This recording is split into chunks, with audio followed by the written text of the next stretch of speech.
The reason why we decided, not we, but my ex-wife decided to sell a home without an agent because she wanted a quick sale at the time, and I also wanted one too because I wanted out. And so she decided to go with an investment company. I was against it because I said I had some experience with it in the past, but she wanted something quick and she wanted out. And so we decided to do it without an agent, and the worst decision of our lives. Oh, one thing about selling on your own is that it takes away a lot of your time because you have to do a lot of research on the market. And if you don't have experience with the market, like I don't, you wind up falling into one trap after another because every house is selling for a different price in your neighborhood or in your community. Then you got the HOA involved, you got the solar panels involved, and then you got people that are calling you all day long about selling your house since you're trying to sell it on your own. And it's just it's chaotic in today's high-tech world. You can't hide anything from anybody. And then you got everybody under the sun that wants to not buy it from you, but be your agent at the same time. So it's really chaotic. It's not, the turmoil, the chaos involved is just too time-consuming, and especially with zero experience. No matter how much we think we know something, you find out you really don't know nothing at all. Well, there are many investors out there, but the main experience I'll go over is this one. They sell your dream financially, the dollars, the big dollar signs. They make them real big, real big dollar signs. But when it comes down, and they go through a list of many things, you see that dollar sign starts to shrink. And what I mean by that, for an example, if I was offered like $550 for my house, okay, and then they say, well, we're going to give you $470, and so I negotiate with them, and they would come up to $515 as an example. A couple of weeks go by, almost a month, and then they say we're going to have a home inspector come through.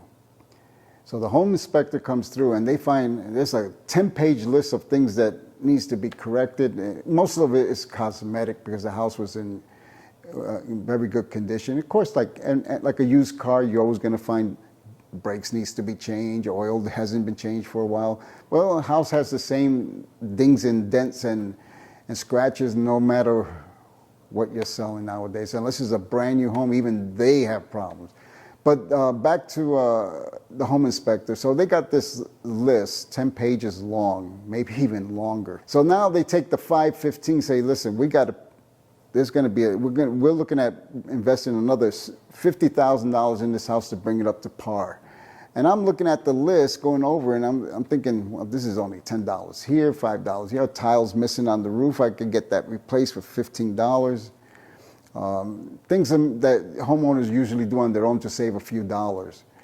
And they lowball you. So from $515 to $460, so not only did they lowball you, but they breached their own contract. And the second experience from it is even worse than the first, but I started with the first for a reason, so you can see how they start high and come down low. The second one is all contracts are signed, or when they present you the contracts before signing and after signing, you realize that you can't sue them if they breach the contract because they're out of state. And their contract says that you can't if you want to sue them, you have to sue them in state. So if they're, for instance, like if they're in Carolina, North Carolina, South Carolina, Florida, you got to fly to Florida, get a lawyer over there to sue them for breach of contract. And so when you don't want to deal with their lowballing after they gave you a contract for $515 and then they lowball you at $460, the biggest issue is you don't want to deal with them anymore. So I didn't want to deal with them, and so I decided we're going to move on.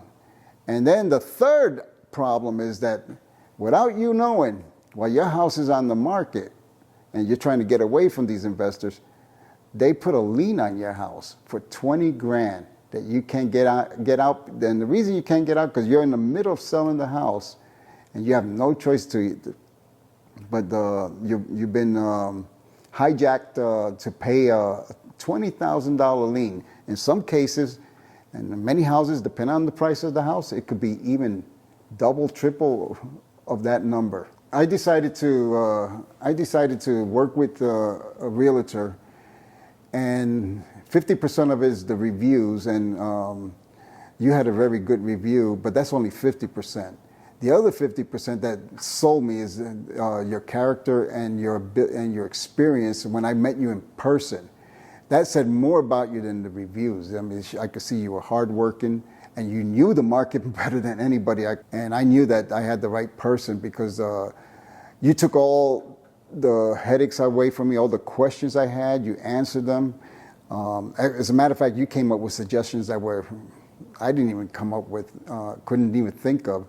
And because of that, we sold the house at the right price according to your experience. And that was your experience made me realize that people should hire an agent because doing it on your own is never going to work out great. Well, what I would do differently if I could start the process over and never let another person make your decisions.